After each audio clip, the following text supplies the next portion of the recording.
Bom dia, pessoal, tudo bem? Aula do dia 24 de abril, sexta-feira, sexto, graças a Deus. Opa, Isabela, tá querendo entrar na sala. Deixa eu colocar aqui, que aí eu vou configurando de acordo com o que vai aparecendo aqui.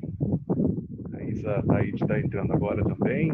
Sejam todos bem-vindos, bom dia, tomara que tenham acordado já, tranquilo, tenham tomado café da manhã caprichado pela mãe, ou então pelo pai, ou então por vocês mesmos, né?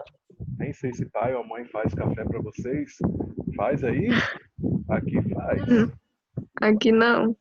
Graças a Deus, aqui faz ainda. Mas quando ela não acorda, eu faço, não tem problema nenhum. Bom, vamos lá. Tinha deixado a atividade 1 e a atividade 2, tudo para entregar hoje. Então, na atividade 1, vou puxar mais para cá, era para responder aqueles exercícios do Enem. Então, eram questões que não eram fáceis, né? Obviamente, por tratar de vestibulares e também do Enem. Só que, levando em conta que era só de marcar X, então eu deixei para vocês fazerem todas. Então, eu não vou fazer correção delas hoje, até porque o prazo de entrega é para hoje, 12h20. Então, tem toda essa questão aí. Por hoje, eu não vou fazer correção dessas atividades. Tudo bem? Deixa eu só colocar para vocês aqui, antes de eu começar a falar, eu estou em gêneros literários, tá bom? A aula de hoje vai ser sobre gêneros literários, continuação, página 6. Então, para quem está ainda aí sem o livro, sem a apostila, então, por favor, gêneros literários, página, creio eu, página 6. Aí já pega o caderno também, porque provavelmente você vai anotar algumas coisinhas. Enquanto vocês vão pegando aí, deixa eu ver quem que já me entregou até lá, até agora. Vou aproveitar esse tempinho. Sofia já entregou. Emily, Luísa, Isabela Rezende também já me entregou. Marcela já me entregou também. E o Luiz. Mas sem problema nenhum, ainda tem tempo. Até 12h20. A atividade 2 era, aí já cobrava um pouquinho mais de vocês, porque tinha que copiar essas questões aqui, né? E eu acabei exagerando na quantidade, foram 10 exercícios aí, porque era muito conteúdo, tá? Então, como eu disse para vocês ontem, na aula acho que de gramática... Pô, mas professor, tava fácil. É facinho, né? Mas professor... Pois é. E tava fácil, porque a pessoa estava na postura. Com certeza. Esse era o objetivo, tá? Fazer com que vocês folheassem a apostila respondendo as questões, né? Óbvio que tem também as questões lá na apostila, mas são mais contextualizadas do que essas aqui, né?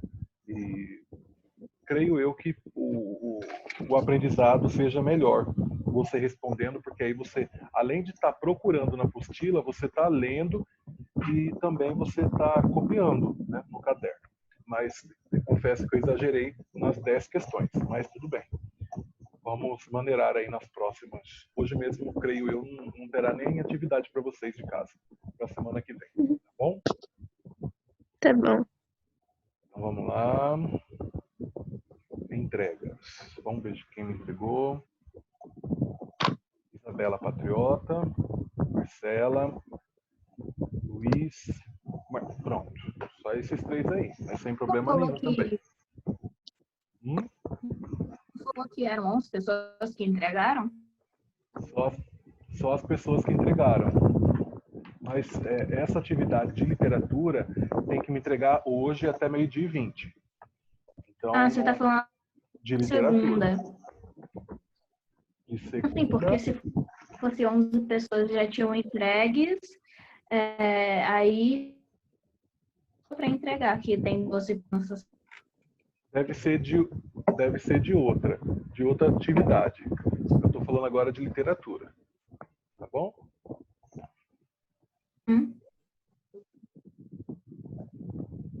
Gabriela está presente? Gabi, tá, né? Ou não? Não, né? Acho que não.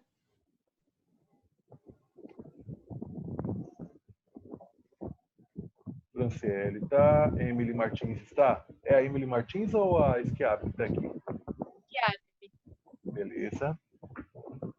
Então a Emily Martins saltou, enquanto Israel não está e nem no ar.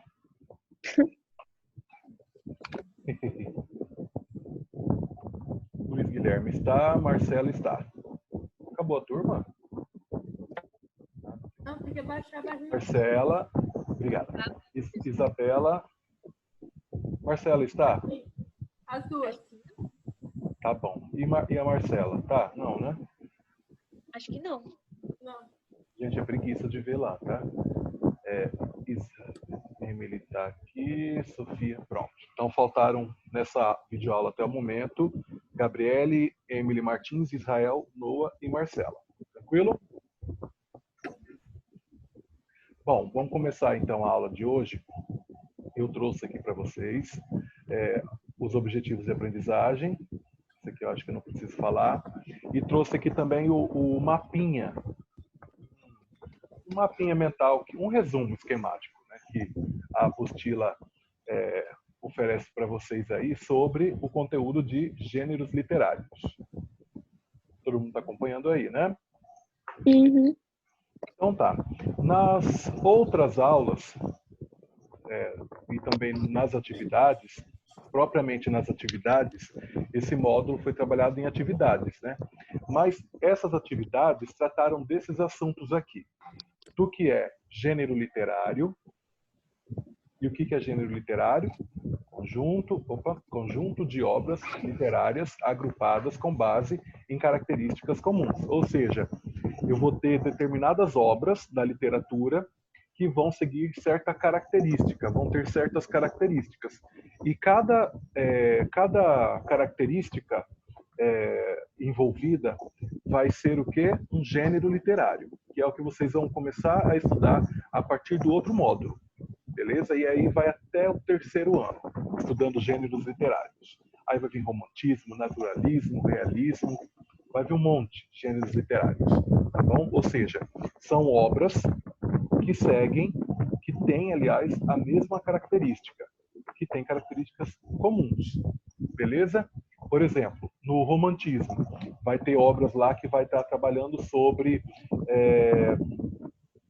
vamos pegar o romantismo mesmo, vai estar trabalhando sobre o egocentrismo.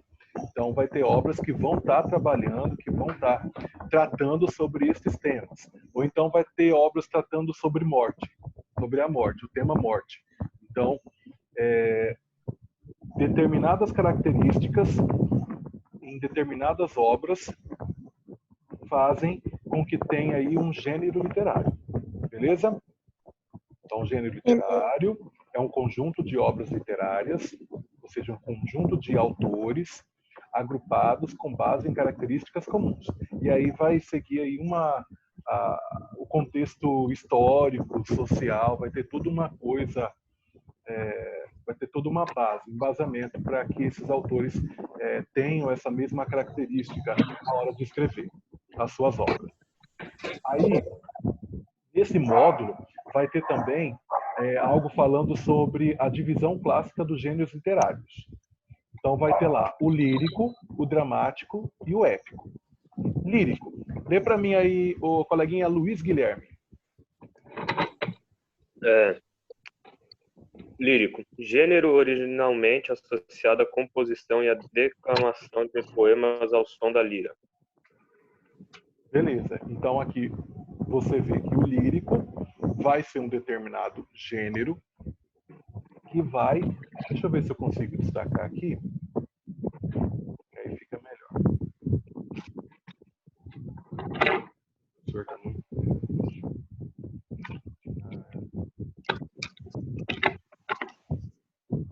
Acho que é aqui, né? Mas eu não consigo destacar o texto em si. Ah, tá aqui. Bom, então o gênero lírico, o gênero literário lírico, ele está associado a isso aqui, ó. Composição, declamação de poemas. Lírico. O gênero literário dramático, lê para mim aí Isa Taide. Gênero relativo às obras destinadas à encenação. Aqui. Então, a diferença está aqui. O lírico é voltado à composição e declamação de poema. O dramático é destinado à encenação. No caso, aí, as peças teatrais fazem parte do gênero dramático. E o gênero literário épico. Lê para mim aí, coleguinha Emily. Opa.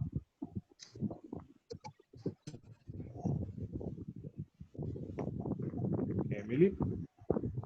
Oi. Leia para mim o gênero épico.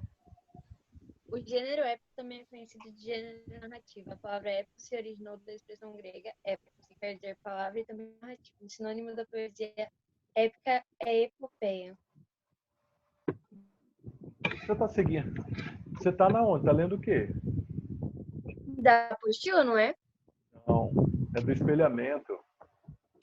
Aí, ó, épica. Mas tá bom, não tem obras problema não. narrativas também conhecidas por epopeias. Isso aí, mas sem problema nenhum. A gente vai tratar sobre esse assunto ainda hoje.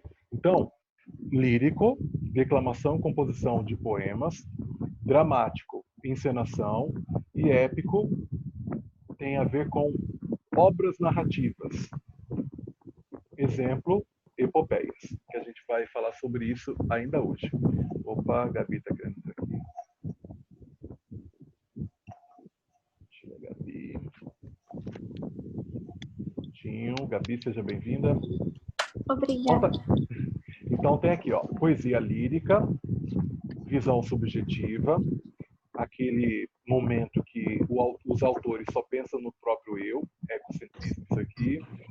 Tem um exemplo de poesia lírica, que é o soneto, que foi bastante trabalhado aí nas últimas aulas, né, nas aulas presenciais.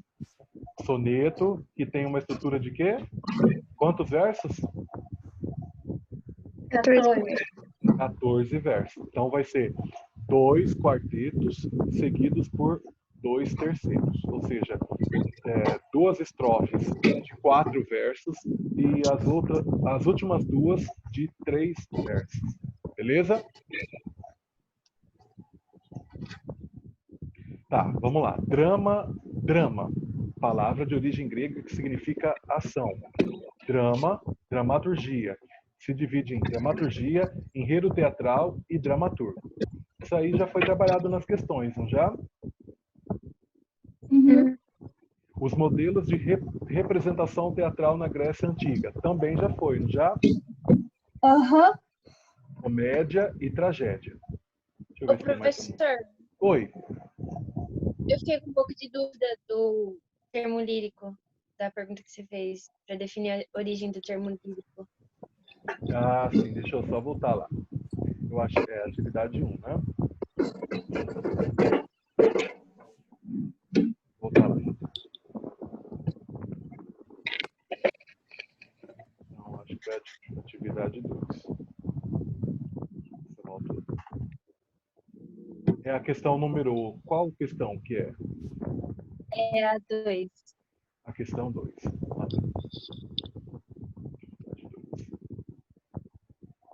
Calma aí. Ah lá. Defina a origem do termo lírica. É isso? É. Estava já colocadinho aqui. Tá lá logo no início. Alguém achou lá? Vê para mim aí quem já fez. É o número 2? É.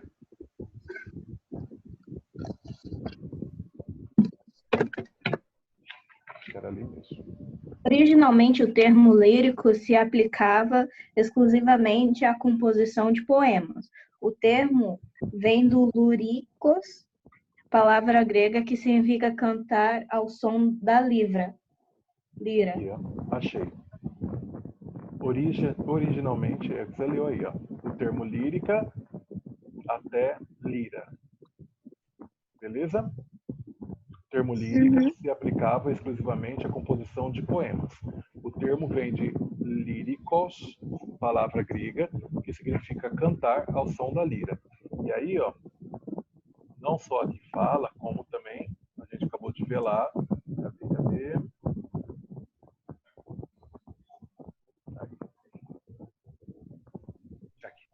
como aqui também, que fala do drama. Cadê? Acabei de falar. Aqui, do lírico,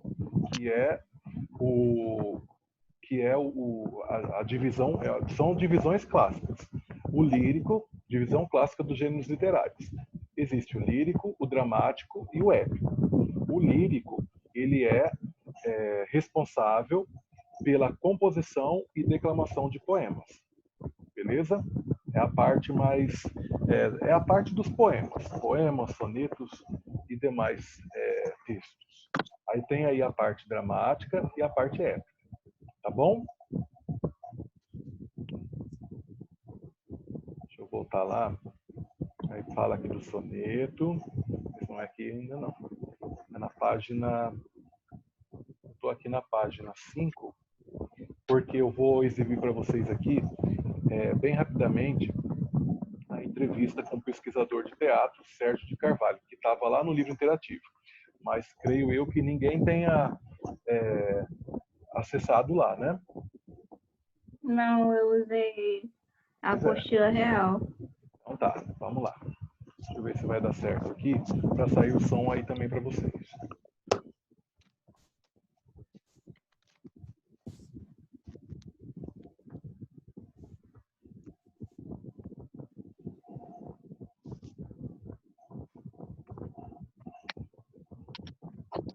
Vejam se vai sair o som aí, fazendo favor.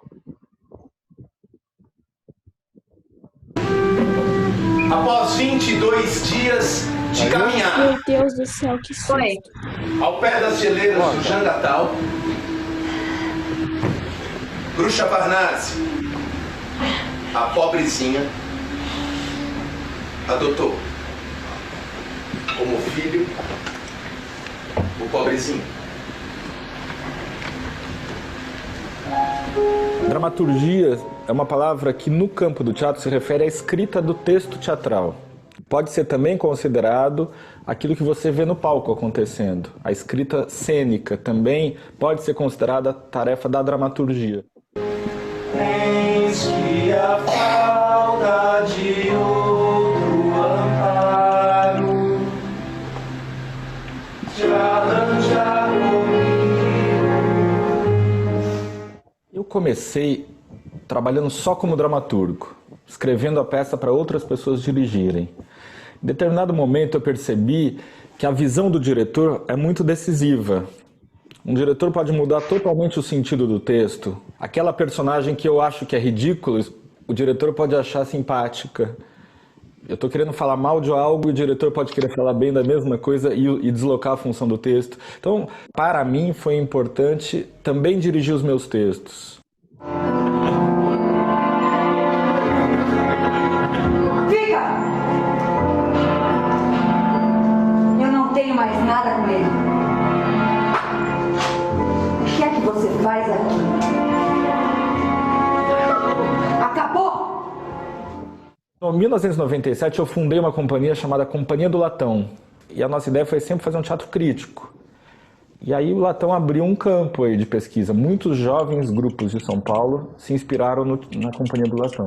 De um lado porque a gente começou a estudar a obra de um escritor alemão fantástico chamado Bertolt Brecht, que foi o grande nome da poesia e do teatro do século XX, interessado nas relações entre arte e sociedade, entre arte e política. O nome Companhia do Latão nasceu porque o primeiro projeto do grupo de atores que eu reuni foi estudar a obra do Brecht. Eu decidi trabalhar sobre um texto dele chamado A Compra do Latão. No teatro convencional, as pessoas vivem só problemas afetivos ou problemas muito ligados ao campo familiar, aquilo que se chama drama. O que a gente procurou foi mostrar que, mesmo dentro de uma casa fechada, você tem pressões da vida social, pressões do mundo do capitalismo, pressões do mundo do trabalho. Teatro moderno no Brasil. O teatro que se fazia no Brasil, mais forte, era um teatro musicado. Eram operetas, teatro de revista e comédias de costume.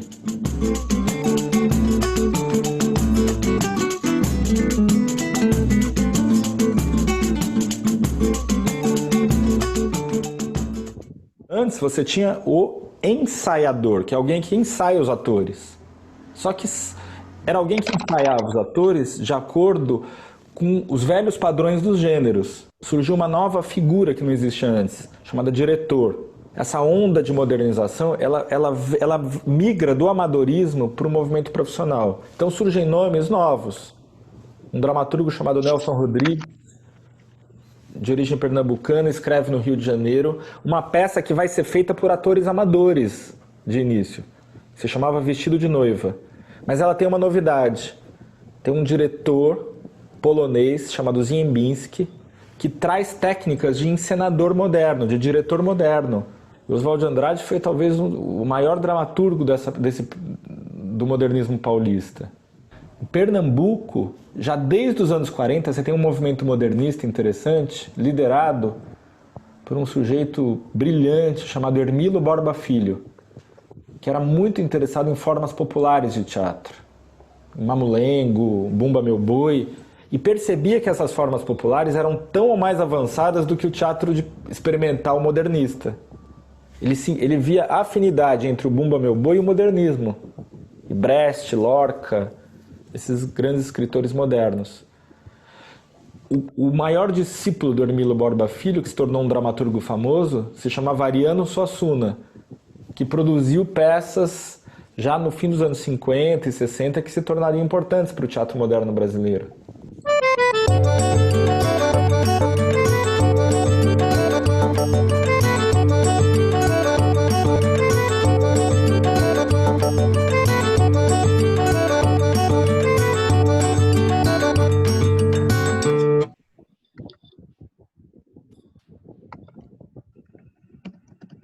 Muito bem, acabou o vídeo. Essa última parte foi bem legal, porque o Ariano é um dos dramaturgos, acho que melhores da literatura, tá? No meu ponto de vista, claro, né? E eu estava pesquisando aqui na enciclopédia Itaú Cultural sobre o Sérgio Ricardo, que é a pessoa, né? A personalidade que está falando nesse vídeo, e eu vi aqui que ele é formado em jornalismo, ele atua, Sérgio efetua seu mestrado na Escola de Comunicação e Artes da Universidade de São Paulo, na USP, e uma coisa legal que eu vi aqui também, ele é professor de Teoria do Teatro e Literatura Dramática na Unicamp, tá? Então é uma pessoa bastante renomada, que obviamente, por isso que está aqui no nosso livro interativo. Vocês podem rever essa entrevista com o pesquisador de teatro, Sérgio de Carvalho, lá na apostila, creio eu, na página 5. Tá bom? Uhum. Deixa eu só carregar a página aqui. E eu vou voltar aqui na minha página também. Bom, gênero satírico. Todo mundo está na página 6? Uhum. Beleza. Gênero satírico. Quero que vocês grifem isso aqui para mim, ó. Aí. Isso aqui é importante. Tudo isso aqui. Aí. Ó, grifa para mim aí. A sátira se caracteriza pelo humor e pelo teor crítico. Já está até em negrito aqui, porque é muito importante isso aqui. Tem gente que não sabe nem o que é sátira. Tá? Então, a sátira se caracteriza pelo humor e pelo também teor crítico. Com ela, o eu poemático, ou seja, a pessoa que está lá falando dentro do texto, pode evidenciar a intenção de denúncia de certas práticas sociais ou individuais. Ou seja, eu não vou provocar humor, ou eu não vou provocá-la, não vou fazer uma piadinha em cima de algo fútil. Aqui na literatura, não. Vai ter uma intenção de denúncia de práticas sociais ou de práticas individualistas também. Tá bom? Grifem para mim essa parte aí na apostila, por favor. Aqui tem algumas questões que eu vou deixar de lado, mas se você quiser fazer aí na sua casa, pode fazer também, tá? Duvido que vocês vão fazer, mas tá bom. Vamos lá, tranquilo. Grifa para mim também, ó, essa parte aqui, ó, que fala da ironia. A ironia corresponde ao emprego de palavras no sentido oposto ao convencional. Aí aqui ele cita um exemplo, se você ainda ficar na dúvida. Ao abrir a janela de sua casa, você se vê diante de um céu cheio de nuvens, chuvoso. Se quiser ser irônico, pode dizer: nossa, que belo dia de sol. Aí você está sendo irônico. A compreensão da ironia depende do contexto em que ela está inserida. Então, nesse exemplo, se não se sabe que o dia está nublado, não se pode compreender a ironia da frase. Então, ó, grifa também essa parte aqui que é interessante. A compreensão da ironia depende do contexto. Beleza? Beleza. Então, por que eu estou falando para vocês grifarem? Porque isso aqui, ó, já vai ter sido falado aqui, ó. Já vai ter citado aqui e muitas vezes você não vai entender. Como aqui, ó, nessa parte aqui, que fala que o humor pode aparecer de forma mais ou menos explícita. Então, pode aparecer sim, mais ou menos explícita, só que vai depender do contexto trabalhado aqui. Trabalhado não, descrito ali no parágrafo abaixo. Então, um parágrafo vai completar o outro, tá bom? Quanto à ironia e quanto também à sátira. Beleza? Vai ter aqui um trecho, né, um trecho de um texto, aqui do Manuel Antônio de Almeida. Leia para mim aí, coleguinha Emily. Eu, Yeah. ainda hoje, essa daqui, né? Ainda hoje existe no segundo passo imperial, esse, né? Isso. Ainda hoje existe no segundo passo imperial, que no tempo em que se passou essa nossa história se chamava Palácio del Rei. Uma saleta ou quarto que os gaiatos e o povo com ele denominavam Legal. Pátio dos Bichos. Este apelido lhe fora dado em consequência do fim para que ele então servia. Passavam ali todos os dias do ano 3 ou 4 oficiais superiores, velhos, incapazes para a guerra e inúteis na paz. Bem poucas vezes havia ocasião de eles serem chamados por ordem real para qualquer coisa. E todo o tempo passavam em santo ócio, ora mundos silenciosos, ora conversando sobre coisas de seu tempo e censurando-as do que com razão já não supunham seu, porque nenhum deles era menor de 60 anos. Vamos fazer o leitor tornar conhecimento com um desses ativos militares, que entra também na nossa história. Aqui, ó, todo esse texto, todo esse parágrafo para falar sobre essa palavrinha aqui, ó, o ativo, que já está descrito aqui, ó. Opa.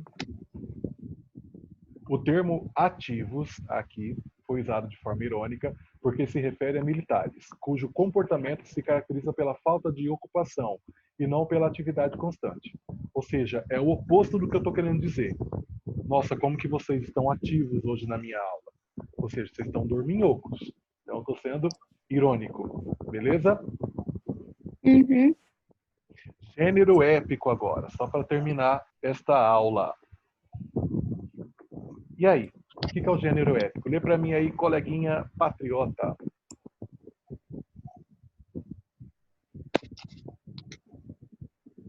Patriota.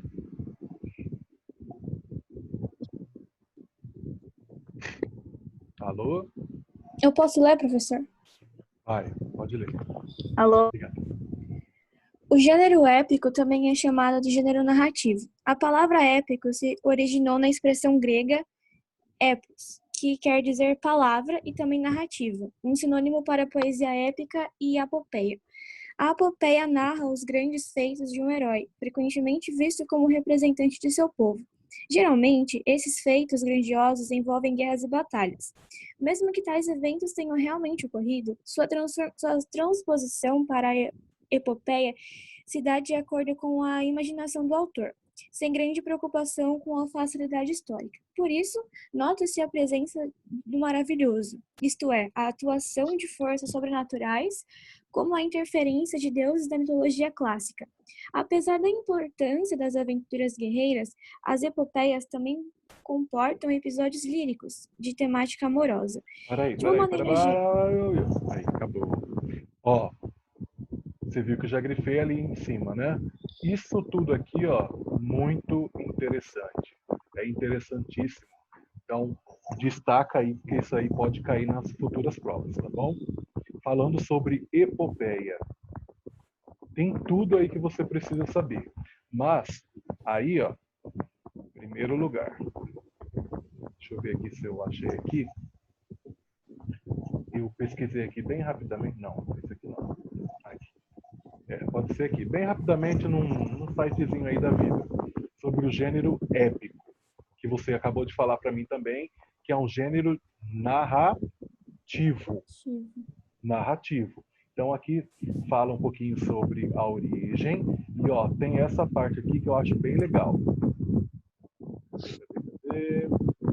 Retrata acontecimentos grandiosos, seja fatos históricos reais, lendários ou mitológicos, vinculados à figura de um herói considerado um semideus, isto é, um ser superior dotado de superpoderes. Então, se você puder colocar no seu caderno isso aí, você coloca, porque isso aí é interessante.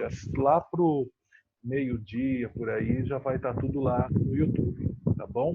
Então, se você quiser tirar foto e já colocar agora aí, para não precisar lá no YouTube novamente, não tem problema nenhum. Mas isso aí eu quero que fique aí também no seu caderno, beleza? Então, o que é o gênero épico? O que retrata? Acontecimentos grandiosos, tem a figura de um herói, considerado um semideus, isto é, um ser superior dotado de superpoderes. Tiraram foto? Uhum. Tá bom. Agora, olha esta imagem fantástica que vai te ajudar bastante sobre as características da epopeia, que eu peguei da internet. Epopeia. Você pode desenhar isso aí no seu caderno. Aliás, eu poderia até cobrar isso aí como uma atividade para você desenhar e enviar lá a imagem para mim. Isabela Rezende está querendo entrar aqui novamente. Ela está falando aqui no grupo que está travando. Oi, Isa. Isa Patriota. Alô, está me ouvindo? Não tem problema não, tá, Isa? Vai estar daqui a pouquinho. Agora voltou. Eu tô Beleza. perdendo toda a explicação, fica travando. Vai estar tudo lá no YouTube, tá? A partir do meio-dia, tá bom? Não fique aflito. Tá bom. Eu tô falando para a turma aqui que isso aqui é um gráfico, um mapa mental, vamos dizer assim, sobre a epopeia. Então, a epopeia vai ter um protagonista ou um herói. A estrutura de uma epopeia está aqui, que vai estar descrito também lá na apostila. Vou mostrar para vocês daqui a pouquinho. Vocês já podem ver aí também, né? Porque está em mãos. Proposição, invocação, dedicatória e a narração. Estrutura externa é uma narrativa em verso, porque vai ser uma descrição, não, uma narrativa em verso. Vai ter aí a inserção de considerações do poeta, vai ter a intervenção do maravilhoso, do sobrenatural, ou seja, de coisas fantásticas acontecendo, provenientes do realismo mágico, tá? Então isso aqui tem a ver com realismo mágico. Então vai ter lá serpentes com 2, 3 cabeças, sereias tentando hipnotizar, sei lá, marinheiros, beleza? Ó, ação, unidade, variedade, verdade e integridade, faz parte da epopeia. E eu queria destacar isso aqui, ó, a narração in media res. Vou voltar agora lá, só para vocês verem o que é isso. Não sei se está dando para ler aqui. Está dando para ler aí? Certinho? Narração in media res. estamos nos referindo à forma como uma história é arquitetada e não contada ao público. Ou seja, isso aqui, ó, tem a ver com isso aqui, estrutura. Então, a expressão latina significa no meio das coisas. É justamente nesse ponto que uma história começa quando se utiliza essa técnica narrativa. Ou seja, é quando a história começa no meio e não começa pelo início em si. Porque a história, um texto, vocês sabem que tem começo, meio e fim. Então, aí nesse caso, quando acontece... Deixa eu ver se tem alguém tentando entender. Quando acontece aí quando o autor utiliza esse recurso, ele quebra essa ordem cronológica. Então, os fatos, eles são quebrados.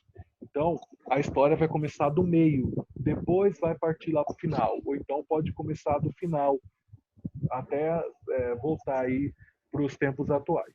Beleza? Tudo tranquilo?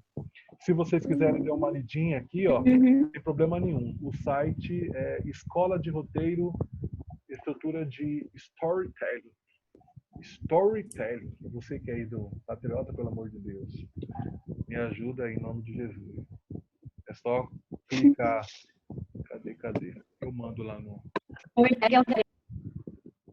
Cadê? Até ontem tinha aqui uma ferramenta para mandar mensagem para vocês aqui.